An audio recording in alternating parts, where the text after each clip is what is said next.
Hi guys, welcome back to the Financial Goddess channel. If you're joining us for the first time, a very warm welcome. We are shooting season 2 about Jasmine's, my daughter's, financial empowerment journey. There has been a lot of changes compared to season 1. Not so much in terms of her financial goals, but more so in terms of the career direction. And in our previous episode, we kind of tried to catch you up, update you over a massive 1 year when we weren't filming, where there's been a lot of different changes, and give you a little bit of feedback as to why those changes took place, both from Jasmine's perspective, but also from my perspective as a parent. In today's episode, we're kind of gonna go into a bit more detail, just I guess talking about your current career. So as we're filming this, just to confirm, you're still doing full-time Certificate 4? I am.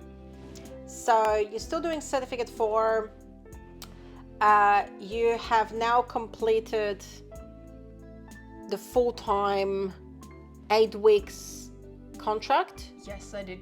Yes. Just recently finished that one. And so I want to focus a little bit more on talking to you about that current role, because being in it for 8 weeks full-time, it obviously gave you enough insight that you can share with our audience. So tell us a little bit more about your job. What does it actually mean to be a teacher's assistant?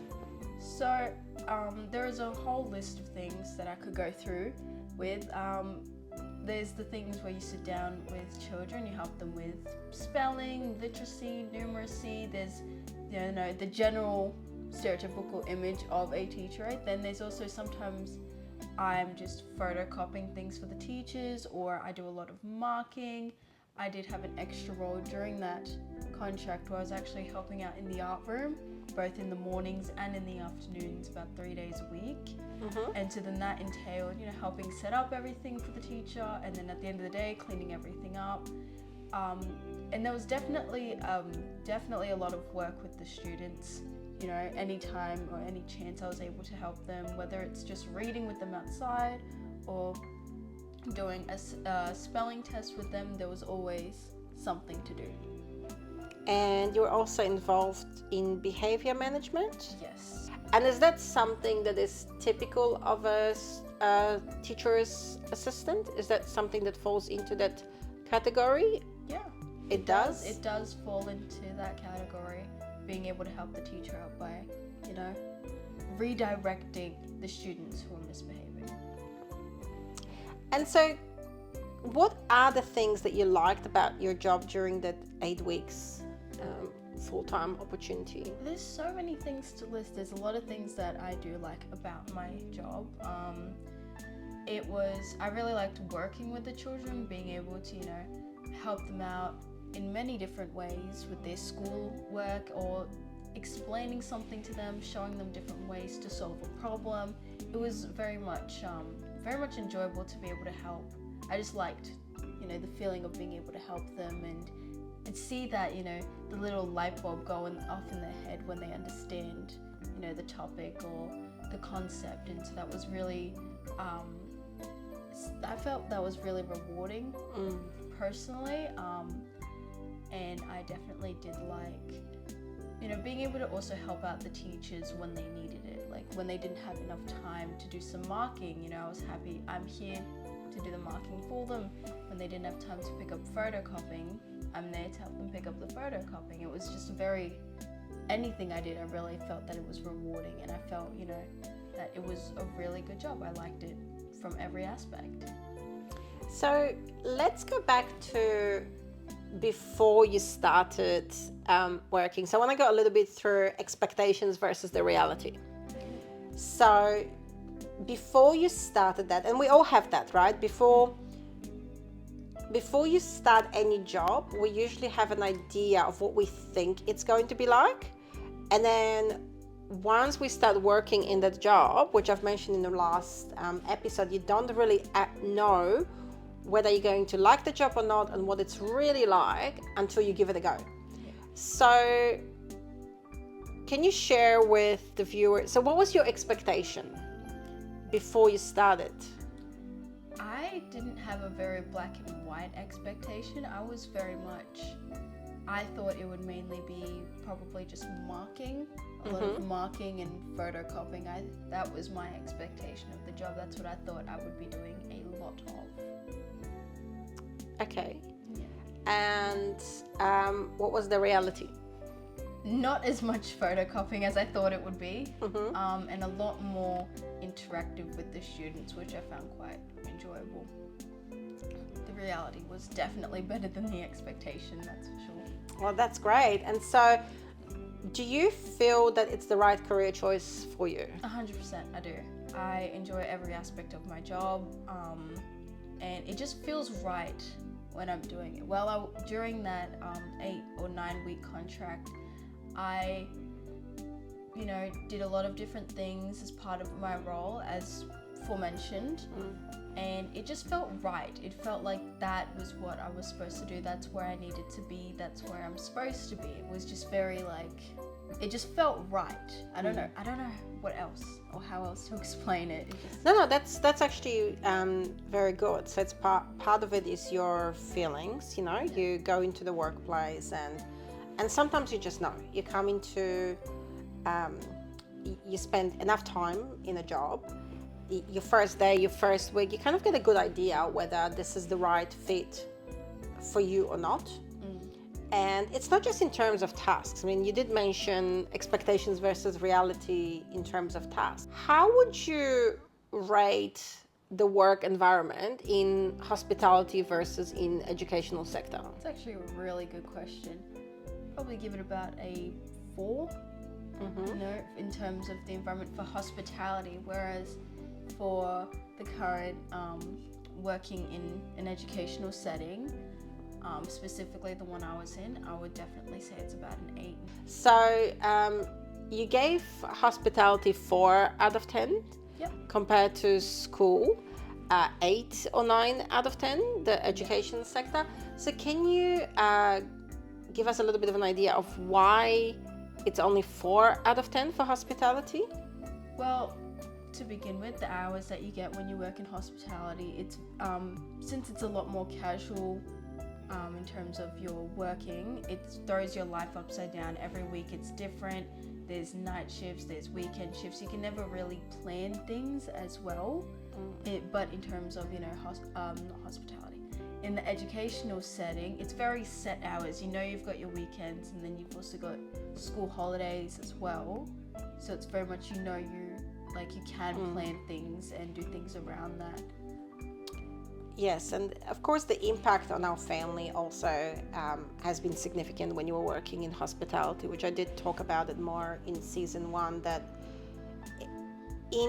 when you're a school-age child and you are relying on others for transport to and from work, because obviously you're too young to get a driver's license, it complicates things when your shifts change every week. Like, I found it a massive struggle when I have appointments and functions morning through to night, and I've got things happening on the weekend, but for Rotary or for work or or for Sophia or for Joshua, and just trying to balance it all, never knowing until a week beforehand what that schedule for you looks like, has been incredibly stressful. I think when employers set up those shifts, I don't think they truly understand the impact it has on the families of school-age children.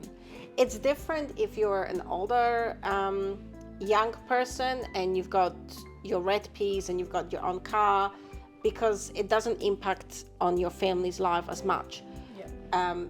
But it still makes it hard for you as an individual, because you might, there might be your friend's birthday. Those things are usually more than 1 week in advance booked. Yeah. You have people's birthdays, you have people's weddings. There might be holidays that you might want to go to with your family. And outside of you putting NA for the whole period, you just don't know till the last minute. I mean, I remember during the 2 years that you worked in hospitality, there was a lot of things you missed out on with your family on the weekends.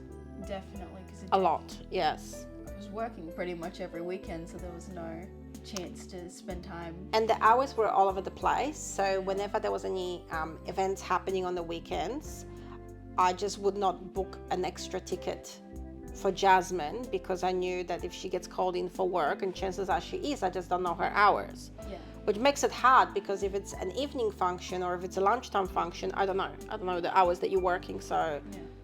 Makes it very hard for you to be able to do anything with me.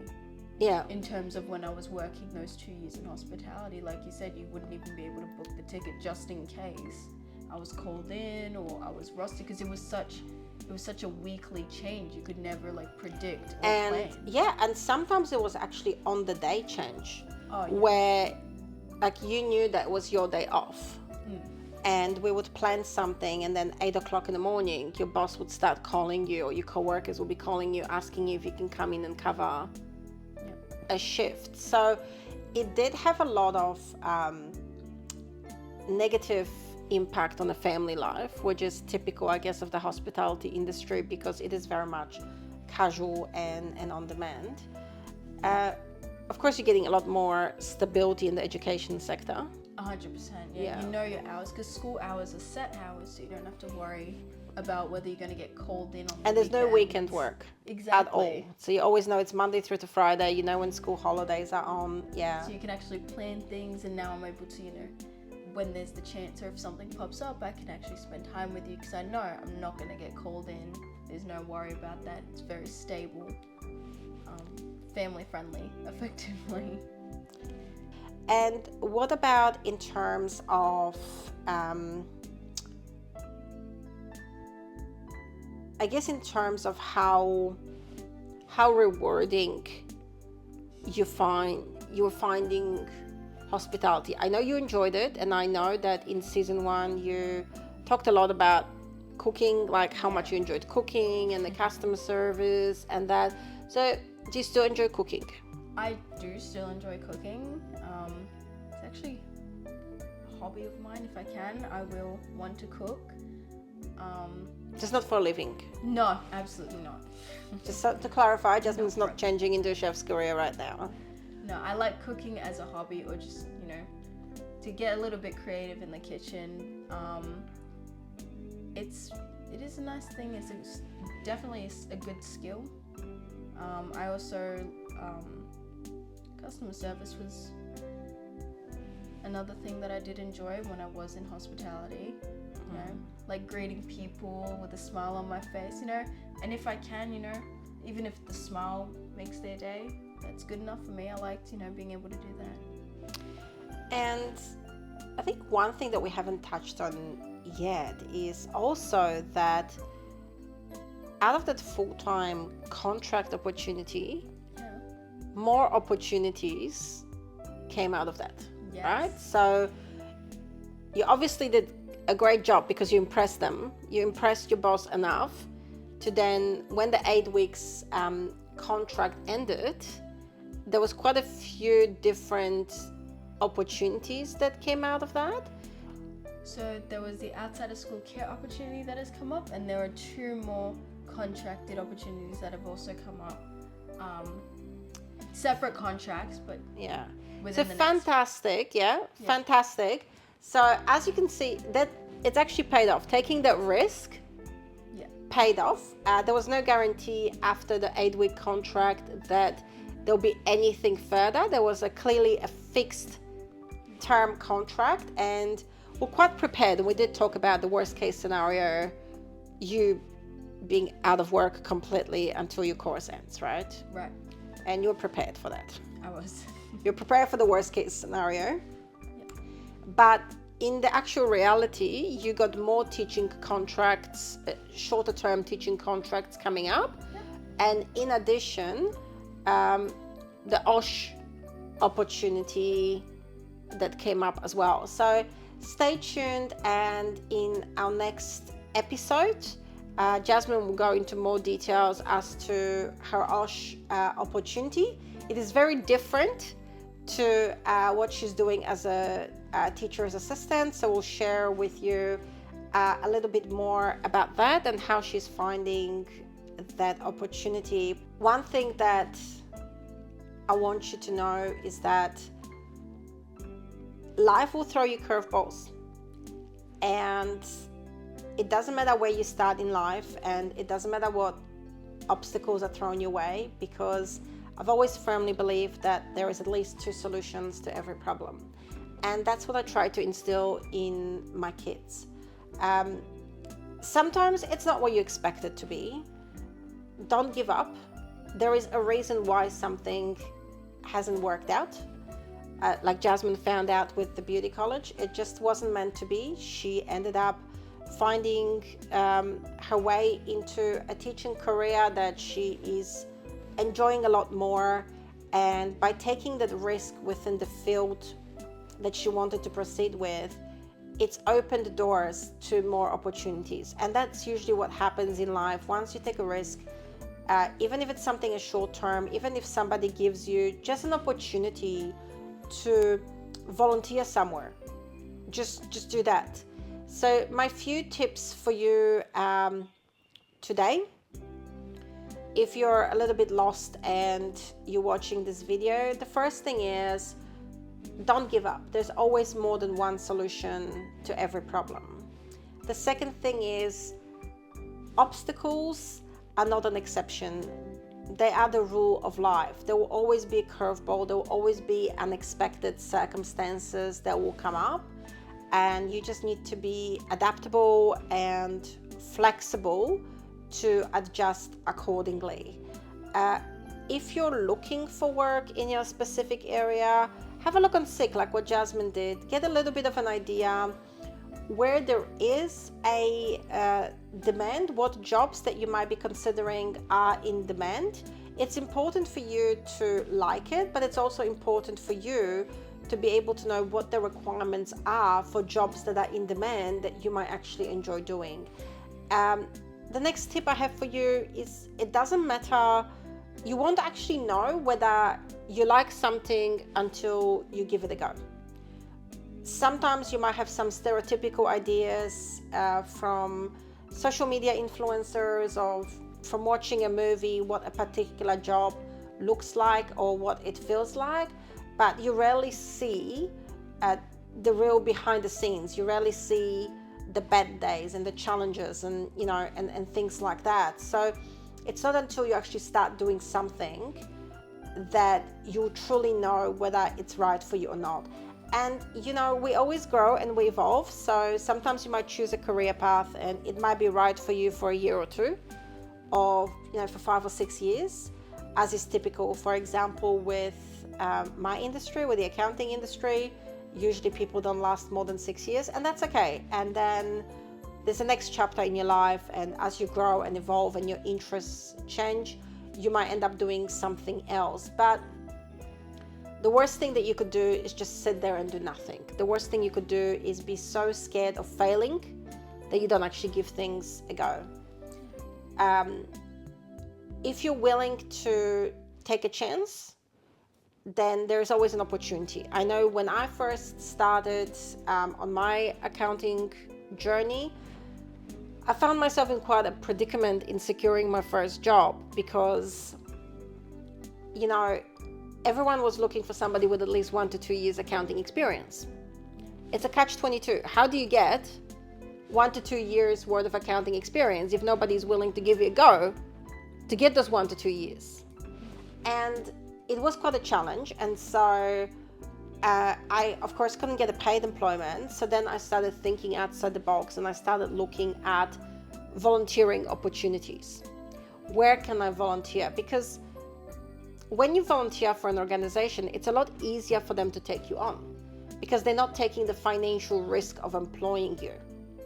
There is not the same obligations as with employment laws. You are a contract, well, you're not even a contractor actually, you're a volunteer. Yeah. So you get treated very differently. There's very different obligations that the employer has. It's seen as the lowest possible risk for any business or any organization to take on. The advantage to the company or to the organization is that if you volunteer for them, effectively they've got free labor. But you can't view it as just a free labor or, oh, I'm getting used. It's a bad attitude, right? It's an opportunity for you to gain experience and skills, but also to show to your potential employer that you're worth taking a risk on and being given a paid opportunity. And that's exactly what happened with you, right? Yes, TAFE made you go and do the unpaid experience, but it's because the school has seen you as being reliable and they were really happy with your performance. That's the only reason that resulted in a paid opportunity. And the same with my very first accounting job. It's only through my volunteer experience when I was able to prove that to my potential employer that I know what I'm doing and I have the skills and, you know, I'm reliable, I show up, I'm consistent, I do what I need to do. It's only through that I landed my first paid opportunity. So sometimes you just gotta be willing to do that. I'm not suggesting that you work for free forever, but sometimes, you know, that's how you can overcome the barrier between I have no experience whatsoever in the field and I have 1 to 2 years experience somewhere. If you volunteering somewhere for a year or two means that you can then land a good paid opportunity in your chosen field, then it's worth taking. You don't have to volunteer full-time. Most people can't afford it unless you're living full-time at home with your parents.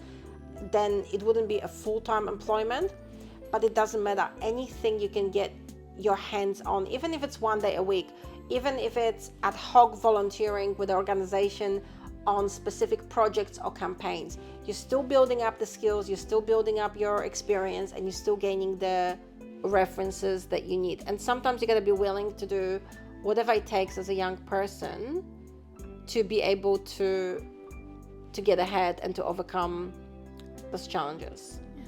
The other tip I would give you is if something is not working for you, don't be afraid to go to a drawing board like Jasmine had to do on a number of occasions in the last year, because the thing is that your success, it's not, you know, it's not a linear direction like this. It's got ups and downs.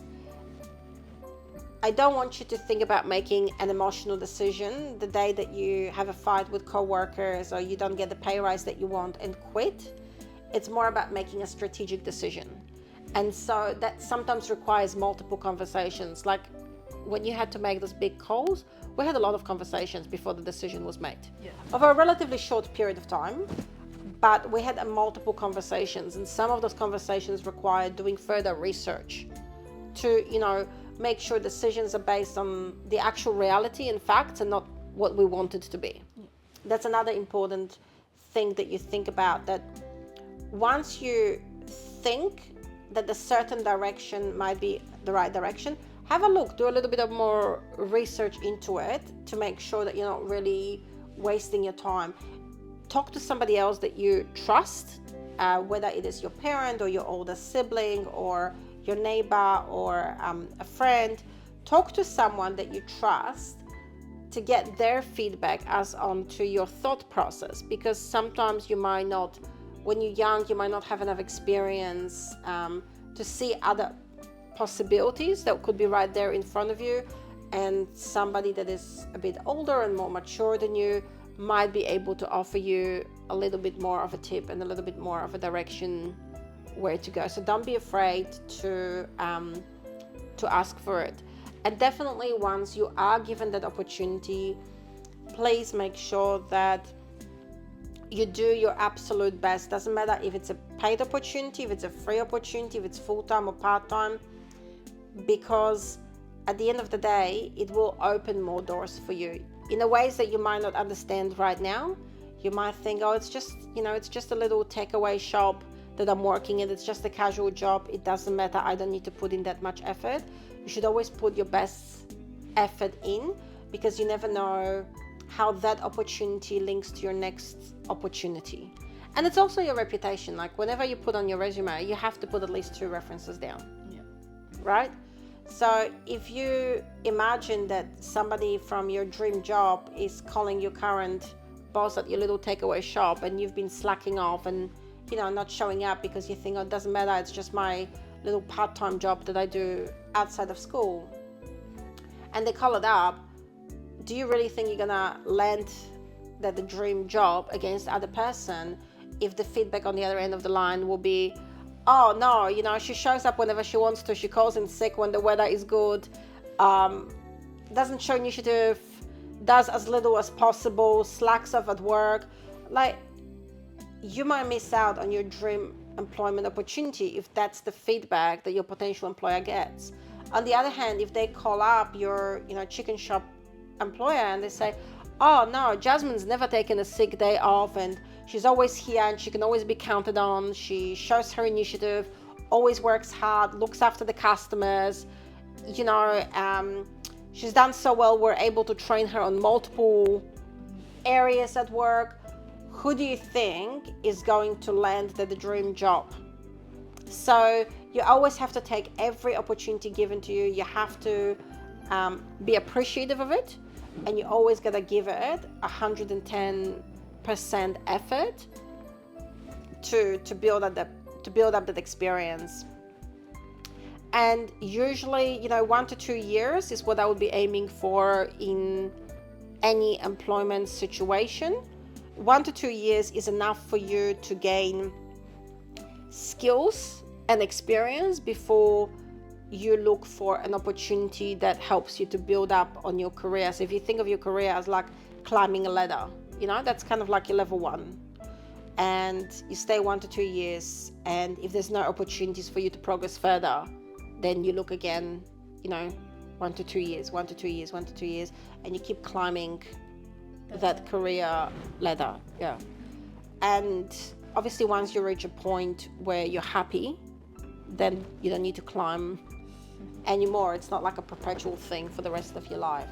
But it's important to really be mindful. I've read a lot of articles where young people would show up to a workplace for a week, and then they go.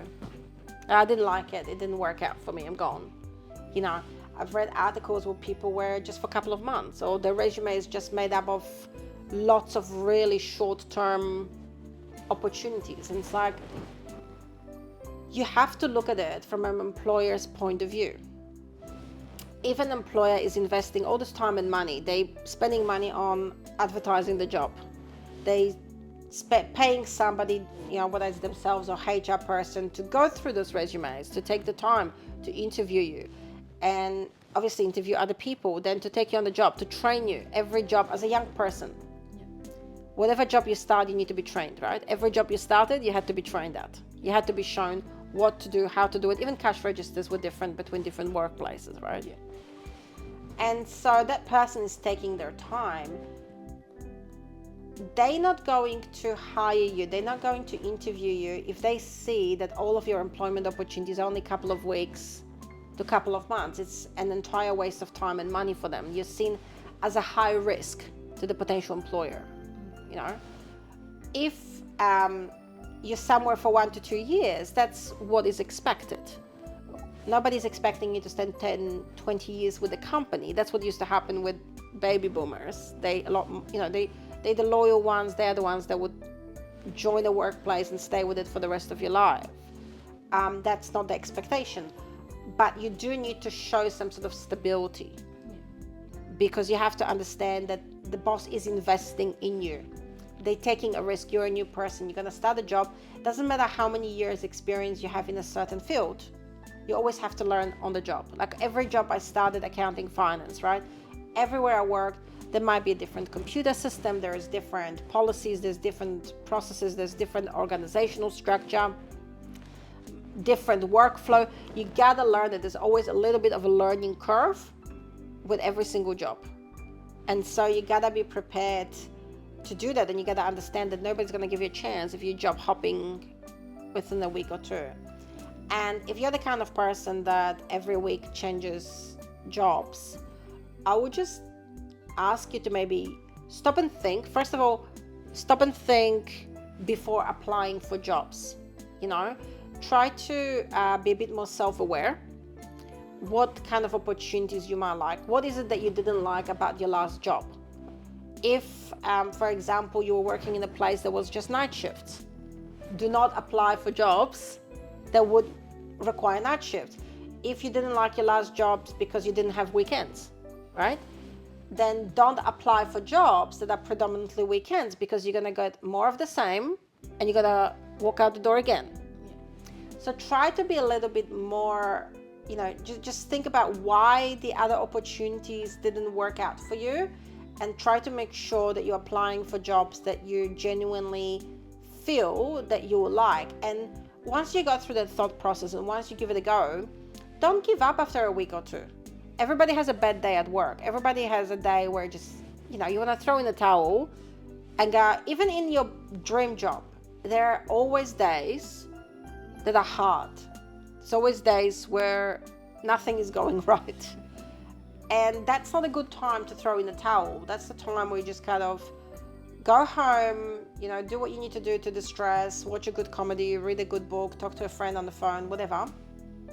Pick yourself up, get up and keep going again, because in reality, there is no such thing as a perfect job that doesn't have bad days. Even in your best job, even in your dream job, there will be challenging situations. There might be a customer situation, or there might be some feedback from your boss, or it might be something from a coworker, or there might be some change in your workplace that you might have liked it, but now you don't like it anymore. Those things always happen. And so it's important to be aware of it, and it's important to look at long term with your company and trying to adapt to the changing circumstances rather than throwing in a towel. And after you've given it the best shot for a year or two, if you're still not happy, then you can always change, but at least it doesn't look on the resume as you're a high risk person because you don't even last in the job for a week. And no matter what, if you have been booked for an interview, please do show up. There's so many people. I mean, it's actually astonishing how many people book in for a job interview and don't show up and don't even call in to cancel or apologize or anything like that. Please don't do that. That's your reputation on the line. All right.